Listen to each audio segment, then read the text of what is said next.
శ్రీ సాయినాథాయ నమః. శ్రీ సాయి సచ్చరిత్రము 11వ అధ్యాయము.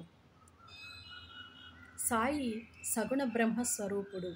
డాక్టర్ పండిట్ గారి పూజ. హాజీ సిద్దిక్ ఫాల్కే పంచభూతములు బాబా స్వాధీనము. సగుణ బ్రహ్మ స్వరూపమే శ్రీ సాయిబాబా. భగవంతుడు లేదా బ్రహ్మము రెండు విధములుగా అవతరింపవచ్చును. ఒకటి నిర్గుణ స్వరూపము, రెండు సగుణ స్వరూపము. నిర్గుణ స్వరూపమునకు ఆకారము లేదు, సగుణ స్వరూపమునకు ఆకారము గలదు. రెండునూ పరబ్రహ్మము యొక్క స్వరూపములే. మొదటి దానిని కొందరు ధ్యానింతురు, రెండవ దానిని కొందరు పూజింతురు. భగవద్గీత 12వ అధ్యాయములోని సగుణ స్వరూపమును పూజించుటయే సులభమనియు కలదు. కావున దానిని అనుసరించవచ్చుననియు చెప్పిరి. మనుషుడు ఆకారము కలిగి ఉన్నాడు కావున సహజముగా భగవంతుని కూడా ఆకారముతోని సగుణ స్వరూపముగా భావించి పూజించుట సులభము. కొంతకాలమునకు సగుణ స్వరూపముగు బ్రహ్మమును పూజించిన గాని మన భక్తి ప్రేమలు వృద్ధి చెందవు. క్రమంగా ఆ భక్తి నిర్గుణ స్వరూపముగు పరబ్రహ్మోపాసనకు దారితీయును. విగ్రహము, యజ్ఞవేదిక, అగ్ని, వెలుతురు, సూర్యుడు, నీరు, బ్రహ్మము ఈ ఏడును పూజనీయములు. కానీ సద్గురువు వీని అన్నింటికంటేను సుత్కృష్ణుడు. అట్టి సద్గురుడైన సాయినాథుని మనమున ధ్యానించదముగాక. వారు రూపుదాల్చిన వైరాగ్యము, నిజభక్తులకు విశ్రాంతి ధామము. వారి వాక్కుల యందు మనకు గల భక్తియే ఆసనముగా, మన కోరికలనియును విసర్జించుటయే పూజా సంకల్పముగా చేసి వానిని ఉపాసింతుముగాక.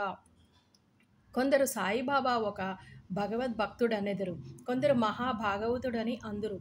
కానీ మాకు మాత్రము బాబా సాక్షాత్తు భగవంతుని అవతారమే. వారు క్షమాశీలురు, క్రోధరహితులు, రుజువర్తనులు, శాంతమూర్తులు, నిశ్చలులు, నిత్య సంతుష్టులు. శ్రీ సాయిబాబా ఆకారముతోనే కనిపించినప్పటికీ వాస్తవమునకు వారు నిరాకార స్వరూపులు, నిర్వికారులు, నిస్సంగులు, నిత్యమూర్తులు. గంగానది సాగర సంగమం చేయబోవుటకు ముందు దారిలోని తాపార్తులకు చల్లదనాన్నిస్తూ, చెట్లు చేమలకు జీవాన్నిస్తూ, ఎందరో దాహార్తుల దాహాన్ని తీర్చుతూ సాగిపోతున్నట్లే సాయిబాబా వంటి మహాత్ములు మన జీవన గమనములోని జనులకు సుఖశాంతులను ప్రసాదించుచు జగత్తును పావనం చేస్తున్నారు. భగవద్గీత యందు శ్రీకృష్ణుడు మహాత్ములు తన ఆత్మ అనియును, తన సజీవ ప్రతిమ అనియును, తానే వారనియు వారే తాననియు నుడివియున్నారు. వర్జింపనలవి కాని ఆ సచ్చిదానంద స్వరూపమే షిరిడీలోని సాయిబాబా రూపమున అవతరించెదరు. శృతులు బ్రహ్మమును ఆనంద స్వరూపముగా వర్ణించుచున్నవి. తైత్తిరీయ ఉపనిషత్తు ఈ సంగతి పుస్తకముల యందు చదువుచున్నాము. కానీ భక్తులు ఈ ఆనంద స్వరూపమును షిరిడీలోని అనుభవించిరి. సర్వమునకు ఆధారభూతముగు బాబా ఉపాధి రహితుడు. వారు తమ ఆసనము కొరకు ఒక గోనె సంచ ఉపయోగించుచుండెడివారు. భక్తులు దానిపై చిన్న పరుపు వేసి ఆను చిన్న బాలేసును సమకూర్చిరి. బాబా తన భక్తుల కోరికను మన్నించి వారి వారి భావాన్ని అనుసరించి తనకు పూజించుటకెట్టి అభ్యంతరము చూపకుండెను. కొందరు చామరములతోనూ, కొందరు విసనకర్రలతోనూ విసురుచుండిరి. కొందరు సంగీత వాద్యములను మ్రోగించుచుండిరి. కొందరు వారికి ఆర్ఘ్యపాద్యములను సమర్పించుచుండిరి. కొందరు వారికి చందనము, అత్తరును పూయిచుండిరి. కొందరు తాంబూలములను సమర్పించుచుండిరి. కొందరు నైవేద్యము సమర్పించుచుండిరి. షిరిడీలోని నివసించుచున్నట్లు కనిపించినప్పటికీ వారు సర్వాంతర్యామి. ఎక్కడ చూచినను వారే ఉండువారు. భక్తులు బాబా యొక్క సర్వాంతర్యామిత్వమును ప్రతిరోజు అనుభవించుచుండెడివారు. సర్వాంతర్యామియకు ఈ సద్గురుమూర్తికి మా వినయపూర్వక సాష్టాంగ నమస్కారములు. డాక్టర్ పండితుని పూజ. తాత్యాసాహెబ్ నూల్కరు మిత్రుడైన డాక్టర్ పండిత్ ఒకసారి బాబా దర్శనమునకే షిరిడీ వచ్చెను. బాబాకు నమస్కరించిన పిమ్మట మసీదులోని కొంతసేపు కూర్చుండెను. అతనిని దాదాభట్ కేల్కర్ వద్దకు పొమ్మని బాబా చెప్పెను. డాక్టర్ పండిత్ అటులనే దాదాభట్ వద్దకు పోయెను. దాదాభట్ అతనిని సగౌరవముగా ఆహ్వానించెను. బాబాను పూజించుటకై పూజా సామాగ్రి పళ్ళెముతోని దాదాభట్ మసీదునకు వచ్చెను. డాక్టర్ పండిత్ కూడా అతనిని అనుసరించెను. దాదాభట్ బాబాను పూజించెను. అంతకు మునుపెవ్వరనూ బాబా నుదుటిపై చందనము పూయుటకు సాహసించలేదు. ఒక్క మహల్సాపతి మాత్రమే బాబా కంఠమునకు చందనమును పూయిచుండెను. కానీ ఈ అమాయక భక్తుడకు డాక్టర్ పండిత్ దాదాభట్ యొక్క పూజాపళ్ళెమును ఉంచి చందనమును తీసుకుని బాబా నుదుటిపై త్రిపుండ్రాకారముగా వ్రాసెను. అందరికీ ఆశ్చర్యం కలుగునట్లు బాబా ఒక్క మాటైనను అనక ఊరకుండెను. ఆనాడు సాయంకాలం దాదాభట్ బాబాను ఇట్లడిగెను, బాబా మెవరైనను నీటిపై చందనమును పూయుదుమన్నా నిరాకరింతురే? డాక్టర్ పండిత్ పూయగా ఈనాడేలా ఊరకుండిరి? అందులో బాబా ప్రసన్నముగా ఇట్లు సమాధానమిచ్చెను, నేనొక ముసల్మానుడనియు తానొక సద్బ్రాహ్మణుడు అనియు ఒక మహమ్మదీయుని పూజించుట ద్వారా తాను మైలపడిపోవుదుననే దురభిమానము లేకుండా అతడు నాలోని తన గురువును భావించుకుని అట్లు చేసెను. అతని నిష్కల్మష భక్తి నన్ను కట్టి పడవేచినది. అతనికి నేనెట్లు అడ్డు చెప్పగలను? దాదాభట్ ఆ తర్వాత డాక్టర్ పండిత్ని ప్రశ్నించగా అతడు బాబాను తన గురువుగా భావించి తన గురువున కొనరించినట్లు బాబా నుదుటిపై త్రిపుండ్రమును వ్రాసితినెనను. భక్తులు వారి వారి భావానుసారము తమను ఆరాధించుటకు బాబా సమ్మతించినను ఒక్కొక్కసారి వారు మిక్కిలి వింతగా ప్రవర్తించువారు. ఒక్కొక్కప్పుడు పూజాద్రవ్యములు పళ్ళెములు విసిరివేదురు, ఉగ్రావతారమును దాల్చడివారు. అట్టి సమయంలోని బాబాను సమీపించుటకు కూడా ఎవరికిని ధైర్యము చాలడిది కాదు. ఒక్కొక్కప్పుడు భక్తులను తిట్టుచుండెను, ఒక్కొక్కప్పుడు మైనము కంటే మెత్తగా కనిపించుచుండెడివారు. అప్పుడు వారు శాంతి క్షమలకు ప్రతిరూపములేగా కనిపించుచుండిరి. బయటకి కోపముతోని ఊగిపోవుతూ కళ్ళెర చేసినప్పటికీ వారి హృదయం మాత్రము మాతృహృదయం వలె అనురాగమయము. వెంటనే వారు తమ భక్తులను ప్రేమతోని దగ్గరకు తీసి, నేనెప్పుడునూ ఎవరినైనాను కోపించి ఎరుగను. తల్లి తన బిడ్డలను ఎప్పుడైనా తరిమివేయునా? సముద్రం తనను చేరు నదులను ఎప్పుడైనా తిరగగొట్టునా? నేను మిమ్మల్ని ఎందుకు నిరాదరించదును? నేనెల్లప్పుడూ మీ యోగక్షేమములనే అపేక్షించదును. నేను మీ సేవకుడను. నేనెప్పుడునూ మీ వెంటనే ఉండి పిలిచిన పలుకుతాను. నేనెప్పుడునూ కోరేది మీ ప్రేమను మాత్రమే అనడివారు. హాజీ సిద్దిక్ ఫాల్కే బాబా ఎప్పుడునూ ఏ భక్తుని ఎట్లు ఆశీర్వదించునో ఎవరికినీ తెలియదు. అది కేవలం వారి ఇచ్చపై ఆధారపడి ఉండెను. హాజీ సిద్దిక్ ఫాల్కే కథ ఇందు ఉదాహరణము. సిద్దిక్ ఫాల్కే అను మహమ్మదీయుడు కళ్యాణ్ నివాసి. మక్కా మదీనా యాత్రలు చేసిన పిమ్మట షిరిడీ చేరను. అతడు చావడి ఉత్తర భాగమున బస చేసిన 9 నెలలు షిరిడీలోని ఉన్నను బాబా వారిని మసీదులోని పాదం పెట్టనివ్వలేదు. అతడు మసీదు ముందున్న ఖాళీ జాగాలో కూర్చునిచుండెను. ఫాల్కే మిక్కిలి నిరాశ నిస్పృహలకు లోనయ్యని. ఏమీ చేయుటకు అతనికి తోచలేకుండెను. నిరాశ చెందవద్దనియు నందీశ్వరుని ద్వారా వెళ్ళిన శివుడు ప్రసన్నమైనట్లు మాధవరావు దేశపాండే శ్యామ ద్వారా బాబా వద్దకెళ్ళిన అతని మనోరథము సిద్ధించుననియు కొందరు భక్తులు అతనికి సలహానిచ్చిరి. అటులే అని తన తరఫున బాబాతోని మాట్లాడుమనియు శ్యామాను ఫాల్కే వేడుకొనెను. శ్యామ అందులకు సమ్మతించి ఒకనాడు సమయం కనిపెట్టి బాబాతోని ఇట్లనియను,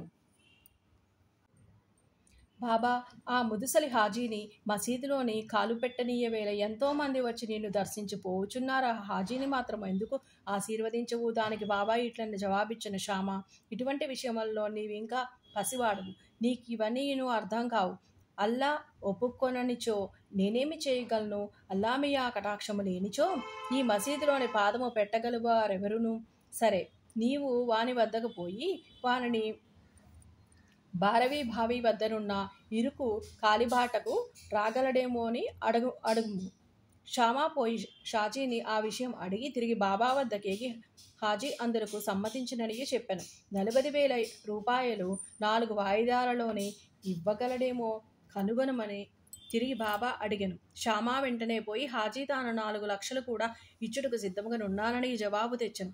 సరే, మరలపోయి వారిని ఇట్లడుగుము, మసీదులోని ఈనాడు మేకను కోసేదం, వానికి దాని మాంసము కావాలనో వృషణములు కావలనో కనుగొనుము.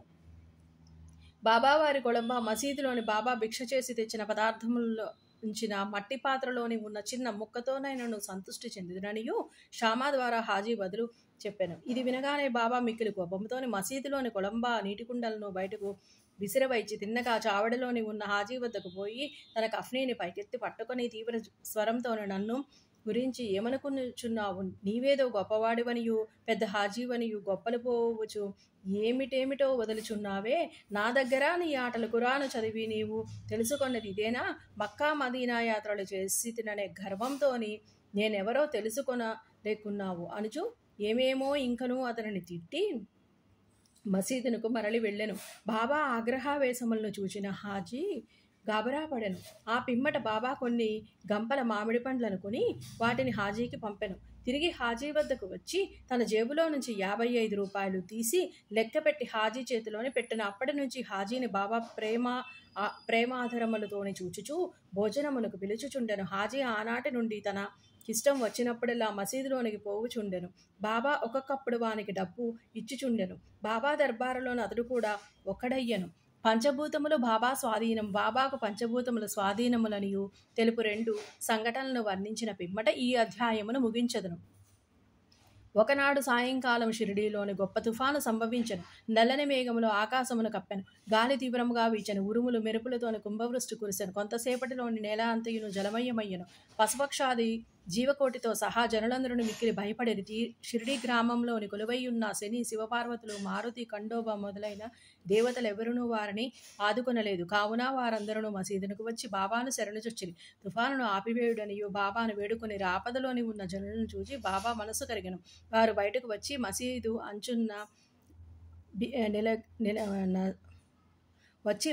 అంచున నిలబడి బిగ్గరగా, ఆగు, నీ తీవ్రతను తగ్గించి నెమ్మదించుమని గర్జించను. కొన్ని నిమిషములలోనే వర్షము తగ్గిన. గాలి వీచుట మానను. తుఫాను ఆగిపోయిన. చంద్రుడు ఆకాశమును కనిపించిన. ప్రజలందరూ సంతృష్టి చెంది వారి వారి గృహములకు పోయిరి. ఇంకొకప్పుడు మిట్ట మధ్యాహ్నం దునిలోని మంటలు అపరిమితముగా లేచిన. మంటలు మసీదు కప్పుకున్న దూలమునకు తాకునట్లు ఎగయుచుండెను. మసీదులోని కూర్చున్న వారికి ఏమీను చేయుటకు తోచలేదు. దునిలోని కట్టెలు తగ్గింపుడనియు గాని, నీళ్లు పోసి మంటలు చల్లార్పుడనియు గాని బాబాకు సలహానిచ్చుటకు వారు భయపడుచుండిరి. వారి భయాందోళనలను బాబా వెంటనే గ్రహించి తమ సటకాతోని ప్రక్కనున్న స్తంభంపై కుట్టుచు, దిగు దిగు, శాంతించుము అనిరి. ఒక్కొక్క సటకా దెబ్బకు కొంచెము కొంచెము చొప్పున మంటలు తగ్గిపోయి దుని యథాపూర్వకముగా మితముగా మండసాగెను. భగవదవతారమైన శ్రీ సాయినాథుడు అట్టివారు. వారి పాదములపై పడి సాష్టాంగ నమస్కారములు చేసి సర్వస్వ శరణాగతి వేడిన వారినెల్లా వారు కాపాడెదరు. ఎవరైతే భక్తి ప్రేమలతోని అధ్యాయములోని కథలను నిత్యం పారాయణ చేసెదరో వారు కష్టములన్నింటి నుంచిను విముక్తులగుదురు. అంతేకాక సాయి యందే అభిరుచి భక్తి కలిగి త్వరలోని భగవత్ సాక్షాత్కారమును పొందెదరు. వారి కోరికలనియును నెరవేరి తుదకే కోరికలు లేనివారే ముక్తిని పొందెదరు. 11వ అధ్యాయము సంపూర్ణము. సద్గురు శ్రీ సాయి నాథార్పణమస్తు. శుభం భవతు.